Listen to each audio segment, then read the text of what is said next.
Hola a todos, mi nombre es Daniel Torres Martín y hoy os he preparado un vídeo para tratar de hacer más fácil el diagnóstico de las disfunciones somáticas sacroiliacas.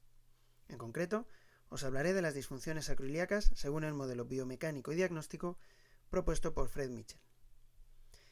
Y para ello os he preparado un algoritmo y unos ejemplos prácticos con cada una de las disfunciones propuestas por Mitchell. Pues bien, ahí tenemos a un paciente con una posible disfunción somática pélvica. Le hemos realizado infinidad de test para tratar de determinar el o los orígenes de su molestia y poder prescribir el tratamiento manipulativo adecuado. Ahora toca organizar todos esos datos y determinar qué disfunción púbica, sacroiliaca o iliosacra presenta nuestro paciente. Y en mi experiencia, las sacroiliacas son, con diferencia, las que más dificultad presentan al alumno. Pues bien, vamos a ello. Vamos a perderle el miedo al diagnóstico de las disfunciones somáticas sacroiliacas.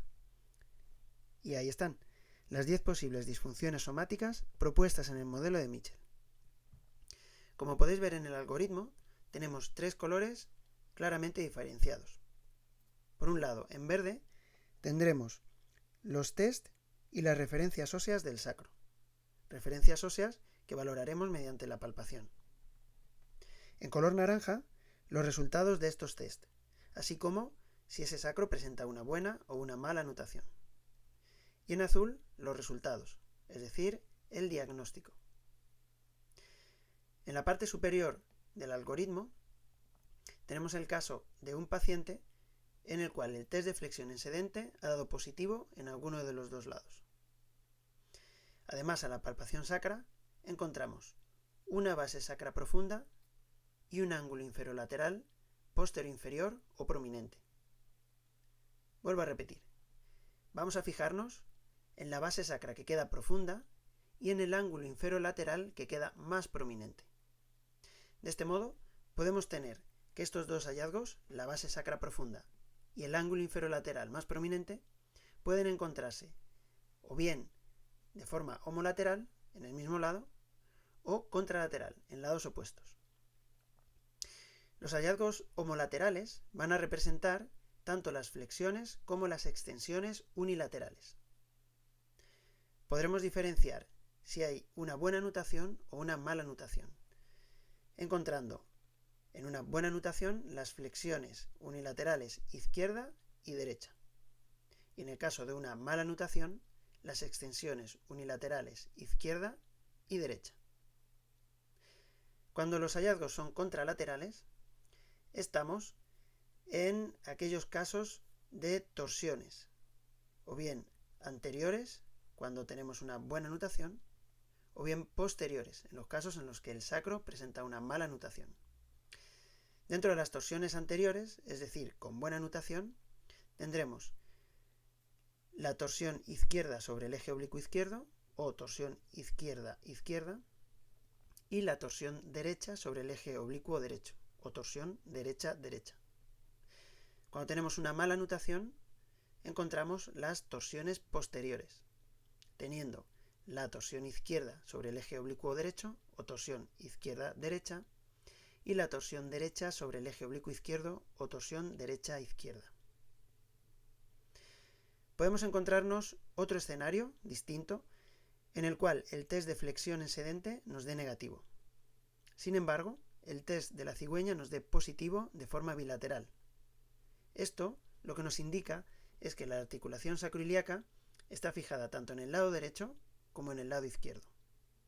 De esta manera, al realizar el test de flexión en sedente, no va a haber un lado que predomine su fijación. Van a estar los dos fijados y no va a haber un lado que arrastre con respecto al otro. De nuevo, nos encontramos dos situaciones: una buena nutación o una mala nutación. En el caso de una buena nutación, nos encontramos la disfunción de flexión bilateral o sacronutado. Y si encontramos una mala nutación de extensión bilateral o sacro contranutado. Como ya sabéis, para valorar la nutación del sacro tenemos principalmente dos test.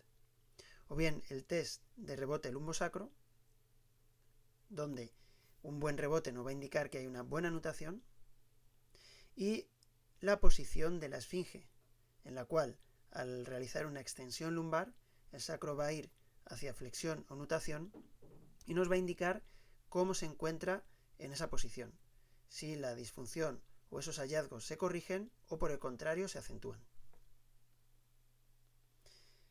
Bien, pues ahora vamos a pasar a la parte más práctica. Vamos a ir viendo cada una de las disfunciones, cómo quedarían esos hallazgos y así practicamos el diagnóstico.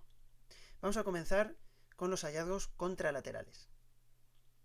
En este caso, veremos que existe un test de flexión en sedente positivo y nos vamos a encontrar una base sacra profunda y un ángulo inferolateral prominente en lados opuestos. Vamos con el primer ejemplo. Ahí lo tenéis. Encontramos este sacro con la base derecha más profunda, el ángulo inferolateral izquierdo más prominente y buena nutación. Por lo tanto, estaremos en un escenario de torsión anterior, ya que tenemos una buena nutación. Vamos a ver si acertamos qué torsión anterior es. Estupendo. Seguro que habéis acertado. Torsión izquierda sobre el eje oblicuo izquierdo. En el siguiente caso, nos encontramos con un sacro en el cual a la palpación tenemos la base izquierda más profunda y el ángulo inferolateral derecho más prominente. También buena nutación, por lo tanto, estamos ante una torsión anterior. ¿Adivináis cuál es? Eso es. Torsión derecha sobre el eje oblicuo derecho o torsión derecha-derecha.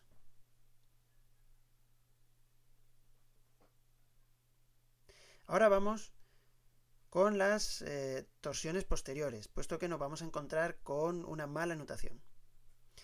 En este ejemplo, la base que queda más profunda es la derecha y el ángulo inferolateral más prominente el izquierdo.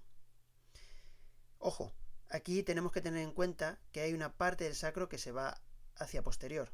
Entonces, puede que nos engañe la vista si nos fijamos en la base que queda más profunda. A ver si habéis acertado. Torsión izquierda sobre el eje oblicuo derecho. La base izquierda, en este caso, se iría hacia atrás, iría hacia posterior, quedando de este modo la base del lado derecho más profunda.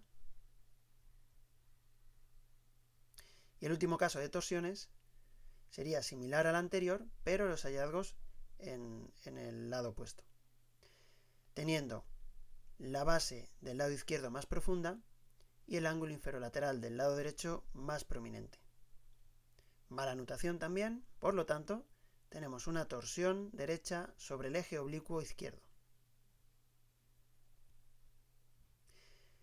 Pasamos ahora a los hallazgos homolaterales. En este escenario nos hemos encontrado un test de flexión en sedente positivo, en alguno de los dos lados, una base sacra más profunda y un ángulo inferolateral más prominente, esta vez en el mismo lado. Empezamos con el primer ejemplo.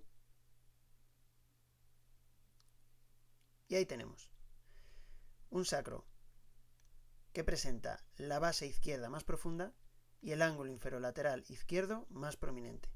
Además, buena nutación. Buena nutación que va a significar que tenemos una flexión unilateral. ¿Adivináis de qué lado?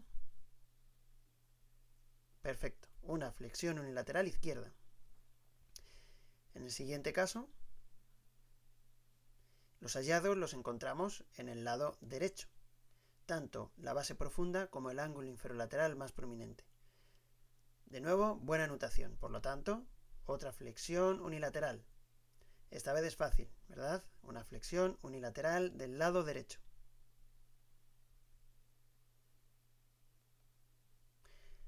Atención ahora, porque tenemos un ejemplo con mala nutación.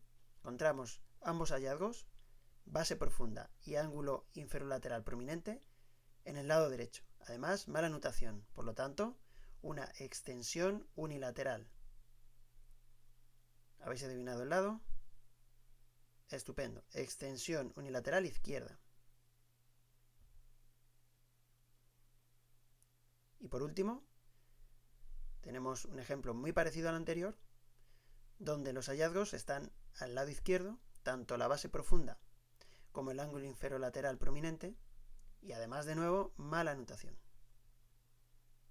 Por lo tanto, estamos ante una extensión unilateral derecha. Y finalmente, vamos a continuar con la parte inferior del algoritmo propuesto, donde vamos a tener un test de flexión en sedente negativo y un test de la cigüeña positivo de forma bilateral. Vamos allá. Primer ejemplo. No vamos a encontrar ningún lado en las bases más profundo, ni ningún ángulo inferolateral más prominente, puesto que estaría simétrico el sacro.